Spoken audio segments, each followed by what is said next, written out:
Ano novo lembra sempre reinício. E para nós, do Tome Ciência, lembrar o início vem bem a calhar.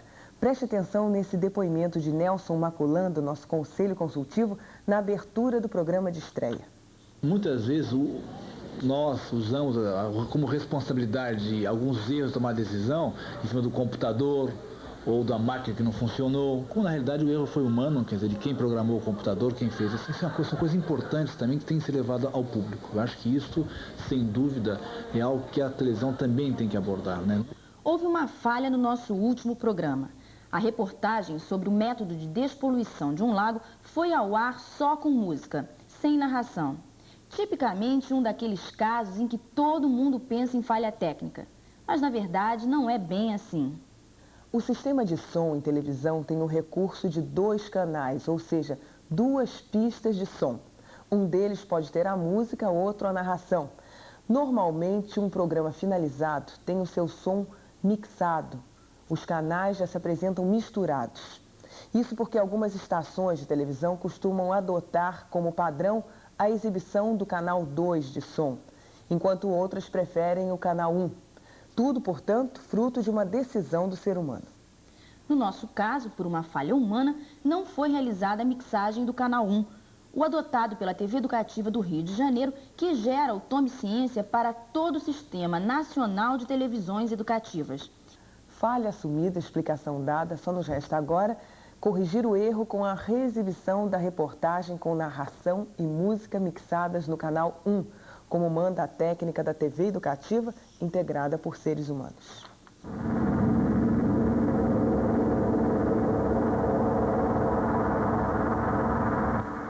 Parece apenas uma linda paisagem, mas não é só. Além de excelente local para o descanso, os lagos distantes da costa e do mar são imprescindíveis como reserva de água potável para o homem. Mas a contaminação ambiental nos países industrializados e também de forma crescente nos países em desenvolvimento está poluindo estas águas sem afluência e saída contínuas. As substâncias nocivas concentram-se nas águas paradas do lago e ele morre. A causa dessa morte é quase sempre a proliferação de algas provocada pelo excesso de fertilização. O processo de contaminação ocorre da seguinte forma: as algas se expandem pela superfície do lago, impedindo que o oxigênio chegue às camadas inferiores da água. Em um lago sadio, as bactérias existentes no fundo do lago decompõem as algas com a ajuda do oxigênio. Neste lago, sem dúvida, a falta de oxigênio torna essa decomposição impossível.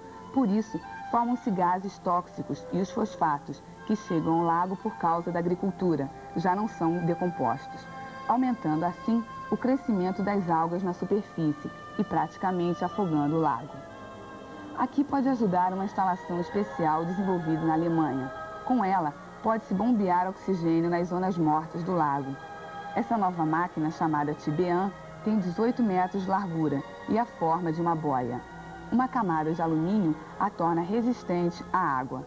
Ela pode ser transportada com facilidade, pois é desarmável e permite uma montagem rápida na orla do lago.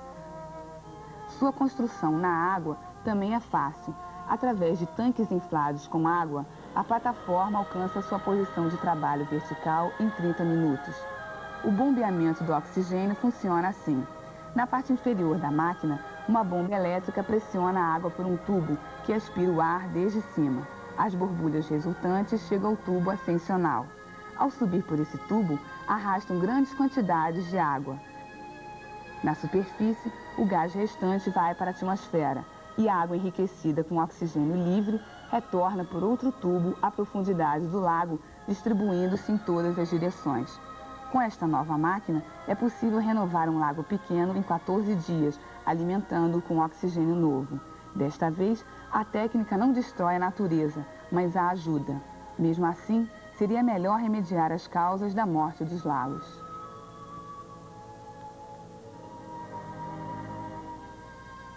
Em virada de ano, o que não faltam são balanços, retrospectivas ou projeções. Uma prática que não é tão somente jornalística. Haja visto o balanço das empresas e até da Organização Mundial de Saúde sobre o grande assunto de 87, a AIDS. Segundo as estatísticas divulgadas, o mundo registrou em 87 150 mil casos de AIDS. E a previsão para 88 é bem sombria. Este número vai dobrar e já serão 300 mil aidéticos até o final do próximo ano. Outro cálculo da Organização Mundial de Saúde é que já existem de 5 a 10 milhões de pessoas infectadas pelo vírus. Em contrapartida, a ciência corre atrás do prejuízo, depositando esperanças em 25 potenciais vacinas, além dos inúmeros medicamentos que já estão sendo testados. Nós, do Tome Ciência, preferimos apostar no futuro, literalmente. Até na hora de um programa especial no lugar de retrospectiva, preferimos investigar as opiniões quanto ao futuro da ciência e tecnologia no Brasil. Vocês vão ouvir agora autoridades e cientistas de diversas áreas. E ao que tudo indica, apesar das preocupações com a economia, ainda existe um lugar para o otimismo.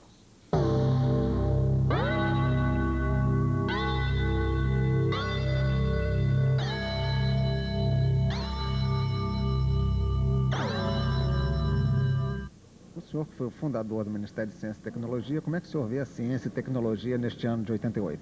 Perspectivas brasileiras são boas. Os resultados obtidos nesses últimos anos são altamente promissores.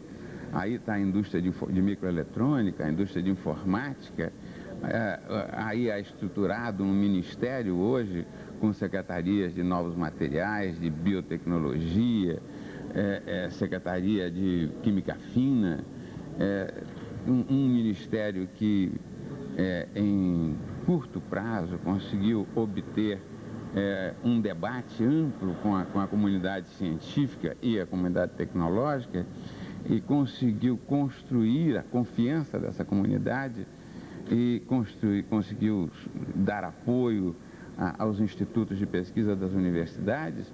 Eu noto dobrar o número de bolsas de doutorado e pós-doutorado. Eu tenho grandes esperanças. Então, Vargas, como é que o senhor vê as perspectivas para a ciência e tecnologia em 88? Agora no mundo, né? Já que o senhor está lá na Unesco. Bom, as perspectivas para o mundo são boas, têm que ser boas, porque a ciência e a tecnologia é um instrumento privilegiado para sair da crise econômica, crise social, tanto no Brasil quanto a nível mundial, sobretudo a nível econômico. Esta crise é pervasiva, possivelmente devendo durar uns 5, 6 a 10 anos, então é indispensável que a ciência e tecnologia, como instrumento para mudar modos de produzir e modos de viver, possa contribuir para a solução da crise. Eu devo ser otimista a propósito do desenvolvimento da ciência e tecnologia, porque fora disso o quadro não é nada brilhante. O senhor aí andou com o seu nome, em termos de comissão Vargas, colocado em relação ao acidente de Goiânia. O senhor acha viável que aquela sugestão da separação entre o órgão executor e a fiscalização ocorra em 88? Bom, eu desejo que sim. Eu estava no exterior. Esta é uma das recomendações da Comissão de Avaliação do Programa Nuclear que eu presidi o ano passado, que foi aprovada pelo Presidente da República. Falta implementá-lo. O senhor acha que por que falta? Porque falta, porque não foi implementado, é preciso ser implementado. A base de uma ação política de controle ambiental e de controle de riscos, particularmente séria no caso nuclear, a regra de ouro é que quem produz não controla nem fiscaliza. Então é preciso que o governo dissocie a sua atividade de gerador de radioatividade, de radiação, a sua função de controle através de uma comissão isenta, de uma comissão paritária, absolutamente independente e responsável pelo licenciamento de instalações nucleares, sua fiscalização e seu controle. Sem dúvida, nós hoje sabemos que a sociedade brasileira está convencida de que sem ciência e sem avanço tecnológico, sem capacitação tecnológica, sem investimento em domínio de tecnologia, o Brasil não vai galgar os passos que precisa galgar os degraus que precisa galgar para atingir o patamar de país desenvolvido. Não há volta. Nós não somos mais um país em industrialização. Nós somos um país recém-industrializado que agora precisa passar a ser um país que domina a tecnologia e que tenha competitividade em relação a outras nações do exterior. Nós não podemos esperar muito auxílio nessa tarefa. Nós cada vez mais somos competidores. Em 88, sem dúvida, vamos ter muita luta, mas também muita garra e muita vontade de vencer. Eu não acredito que um país como o nosso possa deixar de investir em ciência, né? Eu acho que se nós queremos crescer e temos vocação para um crescimento, que é evidente, nós não podemos deixar de investir em ciência. A Universidade de São Paulo acaba de receber um auxílio de 64 milhões de dólares do Banco Interamericano de Desenvolvimento, o que vai beneficiar não só a Universidade de São Paulo, como todo o complexo científico nacional, porque a Universidade de São Paulo treina aproximadamente metade dos mestrados e doutorandos das demais universidades brasileiras. Então o senhor tem uma visão otimista apesar da crise econômica? Eu tenho uma visão otimista. Eu acredito que as atividades de curto prazo efetivamente estão muito comprometidas no Brasil por causa das incertezas da economia e da inflação. Mas o sistema educacional e o sistema de ciência e tecnologia é um sistema que é sempre planejado a médio prazo. E eu acho que esse vai bem. Qual é então o seu diagnóstico? Bem, eu acho que esse ano vai ser um ano muito difícil, né? Se imaginando com taxas de inflação muito alta, a ciência paga um preço muito sério nisso. As projeções que são feitas ao nível de cada projeto, do valor de equipamentos, importação de reagentes, a dificuldade e as limitações de contratação de pesquisadores, de grande esperança para esse ano. A ciência brasileira está passando, acho que, por um momento crítico, em que houve um avanço, se criou toda uma massa de pesquisadores, de programas de pós-graduação, está se avançando em diferentes áreas, mas efetivamente é muito difícil criar uma instituição de pesquisa, mas é muito fácil liquidá-la. E realmente é um ano que assusta. Bem, na questão da saúde, que é a sua outra vertente como secretário de Saúde do Rio, toda a tecnologia, toda a experiência médica será capaz, por exemplo, de enfrentar a questão do dengue? Na realidade, os grandes problemas de saúde que o Brasil enfrenta hoje não são problemas que necessitam de grandes novidades tecnológicas, né? Eles necessitam de uma nova forma de organização do serviço de saúde que coloque essa tecnologia já disponível em ação. Necessita muito decisão política e necessita muito acabar com as distorções desse sistema de saúde que nós temos. Na campanha contra o dengue nós estamos jogando tudo, né? Todo um trabalho coordenado com a Secretaria Estadual, Secretaria Municipais, associações de moradores. Estamos lançando uma grande campanha de mobilização popular, trazendo assessores do exterior, de Cuba, com experiência no combate ao Aedes, quer dizer, mobilizando todas as forças sociais, já que existe uma avaliação que o grande impacto na campanha contra o dengue é da mobilização popular. 60% do impacto se deve à participação da população e só 40% ao fator tecnológico. E é nisso que nós estamos apostando para fazer com que esse verão seja o menos duro possível em relação ao dengue. Antes da ciência e tecnologia, você cuidava também de futebol. Você acha que vai ser duro o jogo para a ciência e tecnologia em 88? Olha, esse é um jogo que depende muito, como o outro, de meio campo. E é preciso distribuir bem os parceiros, e isso está se fazendo.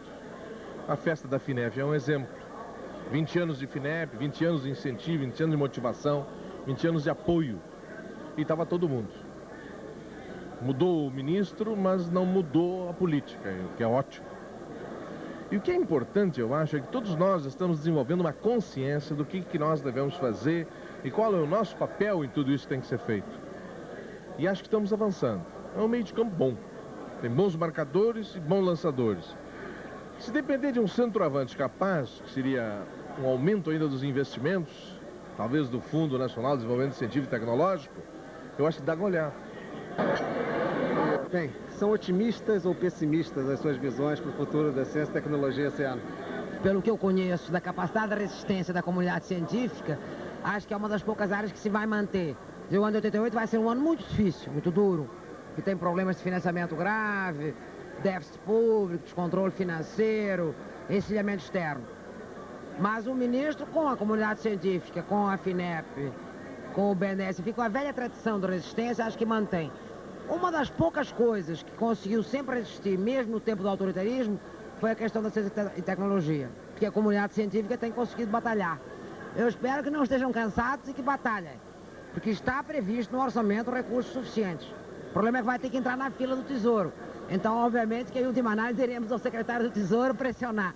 Mas eu acho que a parte de ciência e tecnologia está garantida. O que eu tenho dúvidas é sobre as outras verbas, das outras coisas, né? Apesar de todo o pessimismo que se infundado em torno para a economia e para a evolução do país no ano que vem, nós dispomos de um bom orçamento, dispomos de uma melhor estrutura na área de ciência e tecnologia e tenho confiança que 1988 será um ano de progresso na ciência e tecnologia no país. Uma das preocupações da comunidade científica é que as verbas do CNPq são praticamente iguais às atuais. Realmente houve uma redução de verbas que atingiu não só o CNPq, mas todos os ministérios. No entanto, estão sendo feitos demarches pelo nosso ministro, Luiz Henrique, no sentido de já ter comprometida uma complementação que assegurará ao CNPq em 88 um orçamento em termos relativos maior que o orçamento de 87. É sempre uma luta, é preciso ter uma capacidade de argumentação, é preciso ser convincente, é preciso apresentar projetos de boa qualidade para que os órgãos governamentais que decidem a orçamentação, que fundamentalmente é a CEPLAN, se convençam da importância desse fundo e da FINEP gerindo ele. Eu diria que com bastante segurança que terá futuro o Estado do Rio na área de ciência e tecnologia. Isto porque nós já temos programas compatíveis com uma dinamização, programas e instrumentos compatíveis com a dinamização da atividade científica e tecnológica no Estado. Temos tido, usando mecanismos e recursos financeiros que esperamos captar, tanto no exterior quanto no país, para modernizar e expandir a capacidade das universidades, dos centros científicos, e disporemos de recursos, esperamos também, com muita confiança, para acelerar o processo de capacitação tecnológica das empresas fluminenses, com apoio não só da FINEP, como de outros mecanismos com os quais estamos negociando. Eu acredito que as perspectivas da ciência e tecnologia nesse ano de 88, que agora se inicia, vão depender muito das próprias perspectivas políticas do país, né? Acho que é um ano atípico, um ano onde haverá uma nova Constituição sendo promulgada, onde se decidirá das novas eleições, e esses assuntos todos, evidentemente, que tocam e mobilizam a comunidade científica e refletem no trabalho dela. E você acha que mesmo sem recursos seria possível novas atividades ou isolamento do vírus da AIDS, como fez a Fiocruz? Eu acredito que sim, acredito que é possível. Precisamos, principalmente, não ser atrapalhados, né? Agora, é evidente que se houver uma decisão política de aproveitar todo o potencial da comunidade científica, esse rendimento será muito maior, a seriedade poderá ser muito maior, a gente poderá se dedicar muito mais à atividade fim e à produção do que à atividade meio de escrever projetos e conseguir recursos. É uma opção que o governo tem. Mas quais são as perspectivas para o polo de biotecnologia no Rio de Janeiro? São muito grandes, muito boas, né? Porque, principalmente agora, a coisa de 15 dias atrás, eu acho que a maior barreira à implantação do polo foi decidida, foi resolvida, uma vez que o Conselho Universitário da UFRJ aprovou a implantação do polo dentro do campus da UFRJ. Do meu ponto de vista, esse projeto, né, se concretizando dentro do campus da UFRJ, é realmente o grande passo para nós podermos integrar nesse país definitivamente a oferta com a demanda de tecnologia e a empresa com a universidade. A PUC recentemente teve um processo de crise econômica e a Maria Conceição Tavares há pouco nos afirmou que o grande medo dela era nas universidades, já que nas federais os problemas são muitos também. Você acha que vai ser possível enfrentar? Não, sim, nós estamos fazendo todo o esforço e mesmo, por exemplo, a PUC está buscando até no estrangeiro recursos. Criamos uma instituição nos Estados Unidos, juntamente com 2 outras universidades latino-americanas, para ver se nós conseguimos recursos também que podem ser dados, descontando até do imposto de renda lá.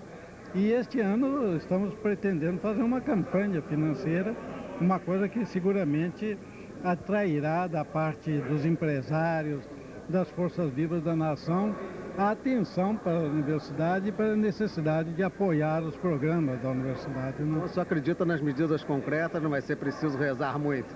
Não, rezar eu sempre rezarei, porque eu acho que a gente tem que fazer tudo o que a gente pode, esperar de Deus toda ajuda.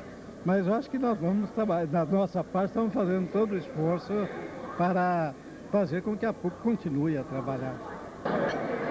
O senhor está acostumado, César Mourão, sempre a olhar para o alto. E quando olha para o céu, normalmente querem logo que faça previsão. E nós estamos fazendo uma previsão para ciência e tecnologia em 88. Qual é a sua visão? A visão é que, no momento, o desenvolvimento da ciência e tecnologia, principalmente depois da criação da FINEP e do CNPq, é de um grande futuro. Realmente houve um grande avanço nesses últimos 2 anos, houve uma democratização maior das informações em ciência e tecnologia, e isso está colhendo frutos importantes. A gente tem o problema da informática, hoje a gente tem uma visão muito mais importante do que está se fazendo. A colaboração do governo tem sido enorme no desenvolvimento do programa da informática no Brasil. Eu acho que realmente há um grande avanço. Mas eu sei que certamente depende do social, mas qual é a sua visão para a ciência e tecnologia em 88? Olha, depois de tudo que eu ouvi aí, há um diagnóstico muito duro com relação às perspectivas do ano que vem, os próximos 2 anos para a economia.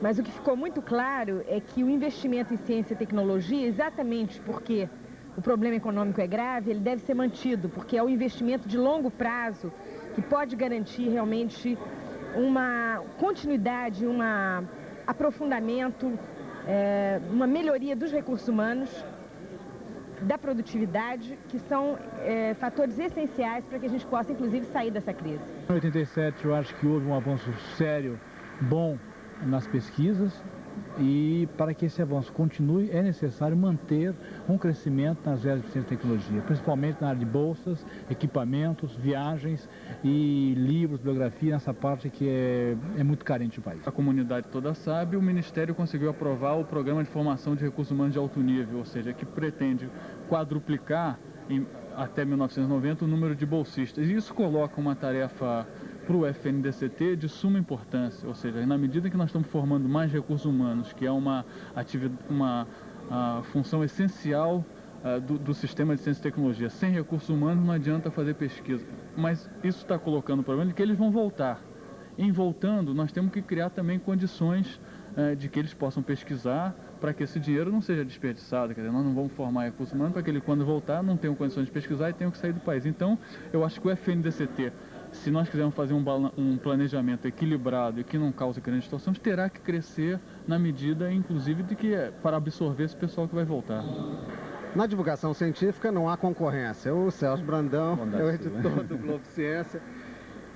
E aí, para você, quais são as perspectivas para 88 da ciência e tecnologia? Olha, eu sou um otimista crônico, apesar da situação. Eu acho que há sempre uma esperança. Eu acho que as pessoas, os pesquisadores, a comunidade científica vai levar a ciência e tecnologia para frente. Agora, certamente muita coisa vai passar pelo resultado da Constituinte, por algumas medidas que sejam tomadas em relação à ciência e tecnologia no Brasil, decorrentes da situação política do país, mas eu acredito que no final tudo vai dar certo. Moça, você quando fundou a Ciência Hoje não imaginava que ia ser um sucesso. Você pode ter alguma previsão para a ciência e tecnologia em 88? Pode ser um sucesso ou um fracasso? Eu assisti ainda há dias uma palestra da professora Conceição Tavares e fiquei impressionado com as previsões e com o diagnóstico que ela fez. Ela disse que o Brasil está condenado a fazer investimento maciço em ciência e tecnologia e cuidar profundamente da questão social. Ela coloca essas duas direções como iniciativas indispensáveis a que o Brasil consiga chegar ao século XXI com uma situação muito melhor do que a de hoje. Se o Brasil não fizer isso, não sai do lugar. Eu acho essa opinião perfeita. E a revista Ciência Hoje pode ter um bom futuro também esse ano? Não, eu creio que Ciência Hoje vai continuar crescendo, e não só no Brasil, como na América Latina, porque nesse ano o Enio Candotti, que hoje é o editor-geral de Ciência Hoje, está se deslocando a Buenos Aires, onde vai passar 6 meses, e a tarefa principal dessa sua estada em Buenos Aires é exatamente implantar definitivamente na Argentina Ciência Hoy, que é a versão em espanhol de Ciência Hoje, e que não é só para a Argentina, isso é o mais importante. Ciência Hoy vai para toda a América Latina, com grande parte de trabalhos brasileiros e também procurando publicar e incentivar o desenvolvimento da divulgação científica em toda a América Latina. Nesse ano de 87, nós assistimos uma certa dúvida. O desenvolvimento do projeto nuclear, passando pela área militar, deu muita discussão. Você acha que é compatível, que nós já estamos no momento do entrosamento, ou ainda há uma certa coisa na área do segredo militar? Não, esse negócio, isso pode dizer, começou até comigo esse projeto da ultracentrifugação. Esse segredo foi feito, não foi segredo para o povo brasileiro. O segredo foi feito pela pressão externa, a verdade é essa. Se não tivesse muito segredo, não se poderia comprar nem um parafuso para aplicar naquilo. Atribuir isso a um segredo, não, foi absolutamente por isso. Foi mantido um segredo bem rigoroso mesmo, para você abrir que a pressão externa é tremenda, como já aconteceu há 30 anos passados. Daí que foi, não foi absolutamente por querer esconder do público brasileiro, nem do público, nem da outro, porque é um programa paralelo, não foi isso. Essa é a verdade. O senhor acredita e admite que deva haver uma participação maior da comunidade no conhecimento das práticas de estudo científico na área militar? Mas é claro que deve haver, mas muita coisa não se pode divulgar.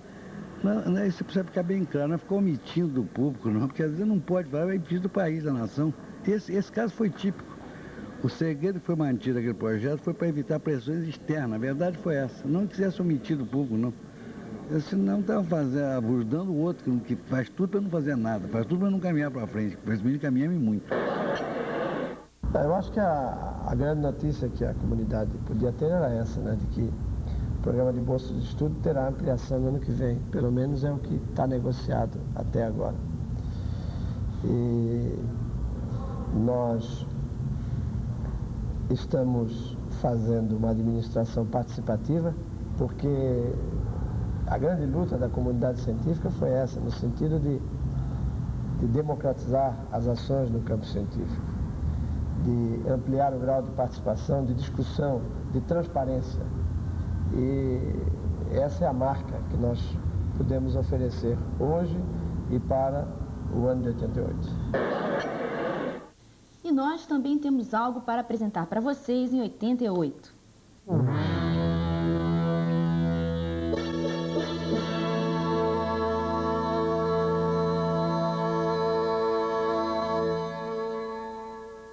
Para estimular a pesquisa e o futuro científico dos jovens estudantes de segundo grau em todo o país, vamos lançar o Prêmio SACE com a colaboração do Ministério da Ciência e Tecnologia. Afinal, para poder acreditar no futuro, é preciso investir agora no presente.